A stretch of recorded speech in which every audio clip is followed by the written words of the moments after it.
ہمارے بادشاہ نے شروع کیا ہے، یہ تو ایک صدقہ جاریہ ہے ان کے لیے. ان کو یہ بھی خیال نہیں آیا کہ 800 سال تک جو ان سے بڑے عاشقان رسول تھے ان کے دماغ میں یہ بات کیوں نہیں آئی کہ آپ نے ربیع الاول کو اس طریقے سے سیلیبریٹ کرنا ہے.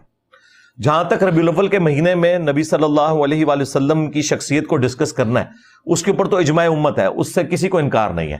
لیکن یہ جھنڈیاں لگا کے، سبیلیں لگا کے اور اس کو ایک پراپر شکل دینا ہے ایک ایونٹ کی، اس طرح تو کبھی نہیں ہوا. میں خلفائے ثلاثہ کی بات نہیں کرتا، ہو سکتا ہے کہ یہ کہیں کہ ان کے زمانے تک حدیثیں شاید ان تک نہیں پہنچی تھی، لیکن جو چوتھے خلیفہ تھے سیدنا علی ابن ابی طالب،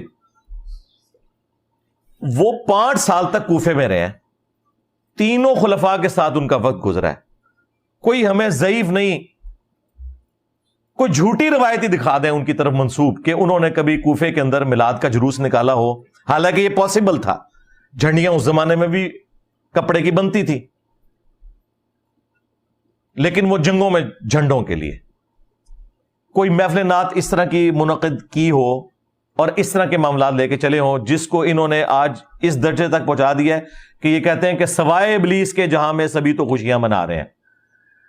یعنی وہ یہ بتانا چاہتے ہیں کہ پہلے 800 سال کے مسلمان سارے ابلیس تھے اور ہم عاشقان رسول ہیں، اور انہیں یہ پتہ ہی نہیں کہ وہ انجانے میں صحابہ اکرام کو، خلفائے راشدین کو، اہل البیت کو علیہم السلام اجمعین ورضی اللہ عنہم اجمعین گستاخی کے فتوے کی زد میں لے کے آ رہے ہیں، کیونکہ ان کے زمانے میں تو یہ کچھ نہیں ہوا. پھر اس کو جو ترویج ملی ہے نا زیادہ، وہ آٹومان امپائر جو تھی سلطنت عثمانیہ، 1588 عیسوی کے اندر، آج چل رہا ہے 24 ستمبر 2023، 1588 عیسوی میں جو سلطنت عثمانیہ تھی انہوں نے اپنی امپائر کے اندر آفیشلی 12 ربیع الاول کی چھٹی ڈکلیئر کر دی. یعنی پھر پراپرلی اس پورے مسئلے کو گود لے لیا انہوں نے، اور پھر وہ سارے کا سارا سلسلہ چلتا رہا. یہی وجہ ہے کہ آپ کو ہمارے بریلوی علماء کہتے نظر آئیں گے کہ جی یہ وہابیوں کے آنے سے پہلے تو وہاں میلاد کے جلوس نکلتے تھے مکہ مدینے میں. جناب وہ جو نکلتے تھے مکہ مدینے میں جلسے جلوس، وہ 400 سال پہلے سٹارٹ ہوئے تھے، اور جو پہلے 800 سال کے مسلمان ہیں جو جلسے جلوس نہیں نکالتے تھے ان کے بارے میں آپ کا کیا عقیدہ ہے؟ یہ کہتے ہیں نہیں پرانے بزرگوں کو نہیں مانتے. سرکار پرانوں کے نہیں، درمیانوں کو نہیں مانتے. پرانے تو ہیں صحابہ کرام، خلفائے راشدین، اہل البیت علیہم السلام، تابعین، تبع تابعین. تمہارے بزرگ آئے 800 سال بعد اور امت کو ایک تحفہ دے کے چلے جائیں تو وہ پرانے کہاں سے ہو گئے؟ 800 سال بعد تو ہم بھی پرانے ہو چکے ہوں گے. جی پرانے بزرگ، پرانے نہیں سرکار، درمیانے. پرانے تو ہے ہی نہیں ہیں. اور اسی صدی کے اندر، 7ویں صدی ہجری کے اندر، ایک اور بادشاہ آیا، ملک المنصور قلاوون.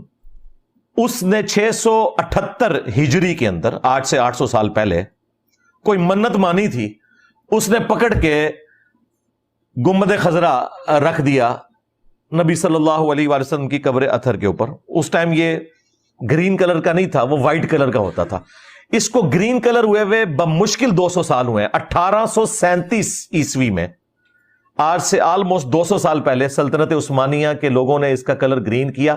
پہلے یہ وائٹ تھا. اور یہ گنبد بھی نبی علیہ السلام کی وفات کے 650 سال بعد رکھا گیا. یہ 7ویں صدی ہجری مسلمانوں کے لیے ایک سمجھ لیں 2 بڑی بدعتیں جو انہوں نے جاری کی امت کے اندر. اور بدعت میں اس لیے کہہ رہا ہوں کہ اس کی بنیاد کے اوپر انہوں نے باقیوں کو گستاخ کہا، اور یہ دونوں کام کیے سنیوں نے. میں نے اپنی کسی پرانی ویڈیو میں یہ بیان کیا تھا کہ یہ جو گنبد ہے یہ شیعہ حاکم نے رکھا تھا، تو اس پہ پھر میں نے اسی وقت رجوع ریکارڈ کروایا تھا کہ وہ شیعہ حاکم نہیں تھا، وہ بھی یہ ایوبی ڈائنسٹی کا ہی مملوک امپائر کا ایمپرر تھا، ملک المنصور. یہ دونوں کام سنیوں نے کیے. میں مروجہ میلاد کا سلسلہ شروع کرنا، اب شیعہ نے بھی ادھار لے لیا ہے سنیوں سے، وہ بھی کر رہے ہیں.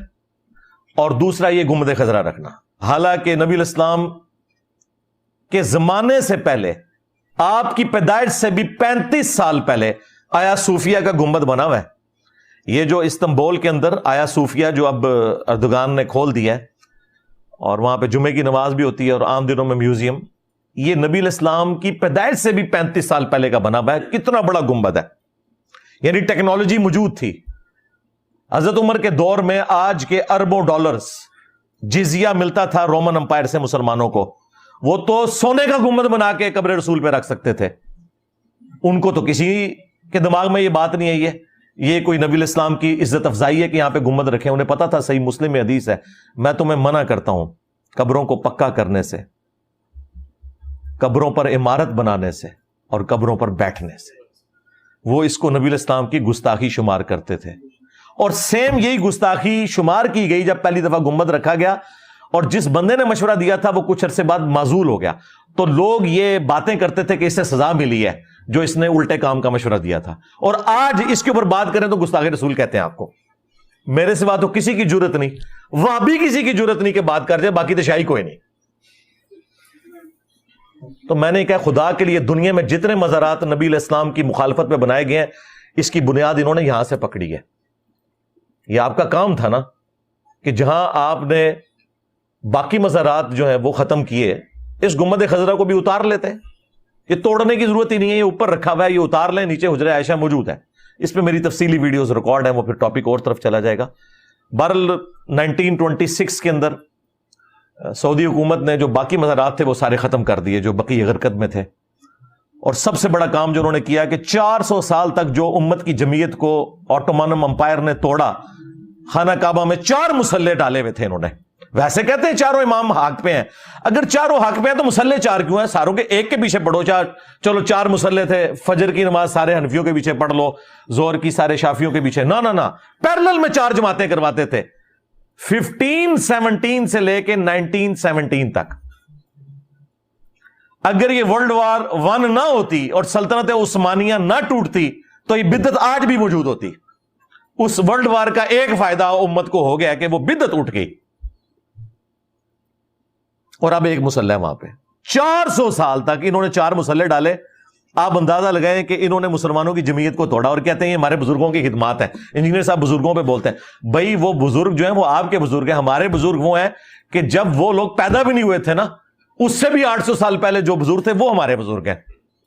بدعتیں تم داخل کرو دین میں. جب ہم بولیں ایک غریب تو بدتمیز نہ سوئی تو میں نبی سا ہے ہی کوئی نہیں، تیرے بابے تھے شاہ ہی کوئی نہیں، لے جو بابے تھوں دبو انہوں جا کے اٹھ. ہاں بالکل اب کوئی لحاظ نہیں. جس طرح سیدنا عمر نے کہا تھا نا، نبی علیہ السلام نے اس وقت زمینیں تمہیں دی تھی جب اسلام کمزور تھا، اب اسلام مضبوط ہو گیا ہے، اب یہ زمینیں جو ہے بیت المال میں جمع کرواؤ، ادروائز ان کے اوپر کاشتکاری کرو اور اس میں سے حصہ جو ہے بیت المال کو دو. تو میں بھی انہوں نے سیدھا ہو گیا کہ بھائی یہ ہوں پرانیاں گلاں. ہاں ہوں اللہ دے فضل نال یہ دعوت جس طریقے سے اللہ تعالیٰ نے مسلمانوں میں راسخ کی ہے، بالکل سٹریٹ فارورڈ آنکھوں میں آنکھیں ڈال کے بات کریں گے ہاں انشاءاللہ تعالیٰ. لیکن علمی اختلاف، کوئی ایکسٹرا جوڈیشل ایکٹیویٹی پرفارم نہیں کرنی. وہ تو ہماری ڈاکٹرن کے خلاف ہے، خواہ کوئی ریاستی ادارہ کرے خواہ کوئی مذہبی جماعت کرے، ہم تو اسے بالکل اسلام کی روح سے سمجھتے ہی حرام ہے. علمی اختلاف. تو یہ کام ان کے بزرگ ڈال کے گئے ہیں. جب ہم وہ بتاتے ہیں کہ انہوں نے یہ کام ڈالا ہے، امت کی جمعیت کو توڑا ہے، تو کہتے ہیں یہ بزرگوں کی گستاخی کرتے ہیں. تو میلاد کا بھی سلسلہ 800 سال پہلے شروع کیا انہوں نے. بھائی اس سے پہلے لوگ میلاد کس طرح مناتے تھے؟ وہ صحیح مسلم میں حدیث ہے 2750 انٹرنیشنل نمبرنگ کے مطابق نبی صلی اللہ علیہ وآلہ وسلم پیر کا روزہ رکھا کرتے تھے. پوچھا کہ آپ کیوں رکھتے ہیں؟ تو فرمایا فیہ ولدت وفیہ انزل علیہ، اس دن میں پیدا ہوا اور اسی دن مجھ پر پہلی دفعہ وحی نازل ہوئی.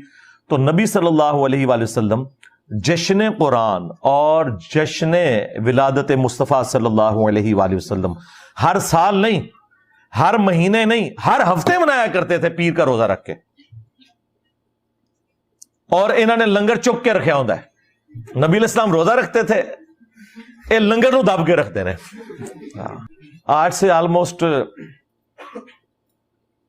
22 سال پہلے کی بات ہے، 22-23 سال، 2001 کی بات ہے. اس زمانے میں میں نے جو ربیع الاول کی لائٹنگ کا سامان ہے نا، کوئی 1-1.5 لاکھ روپے کا بنایا ہوا تھا، وہ میرے گھر میں رکھا ہوا تھا، تنخواہیں جوڑ جوڑ کے. والد صاحب جو پاکٹ منی دیتے تھے. اپنی جاب تو نہیں لگی ہوئی تھی, 2002 میں نے جوائننگ دی, پھر اس کو مزید ایڈ کیا. تو وہ میلاد کا سامان پھر بعد میں ہم نے اس میں سے کچھ چیزیں یہاں پہ بھی استعمال میں لے کے آئے ہیں, صحیح جگہ بھی استعمال ہو گئی ہیں الحمدللہ. تو اب ہم تو پوری نیک نیتی کے ساتھ یہ معاملہ کر رہے تھے. یقین کریں ہمیں کبھی یہ وہم بھی نہیں آیا تھا کہ ہم یہ جو کچھ کر رہے ہیں یہ نبی علیہ السلام کی خوشنودی کا کام نہیں ہے, وہ تو دین ہی کوئی اور ہے. اس لیے اس مینٹالٹی کو میں سمجھتا ہوں.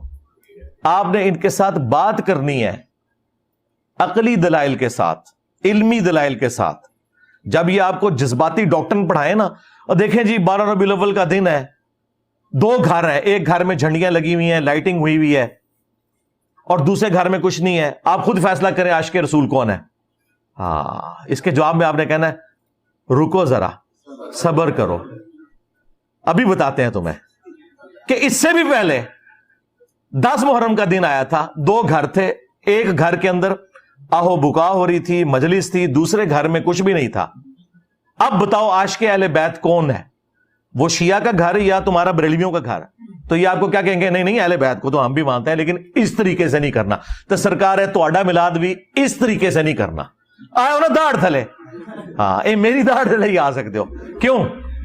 وہ بھی کیا دن تھے, ہم بھی ایک جن تھے. آج ہم دیو ہیں, ان جنوں کے بھی پیو ہیں, بلکہ دیو کے بھی پیو ہیں, یعنی دیوبند والا دیو.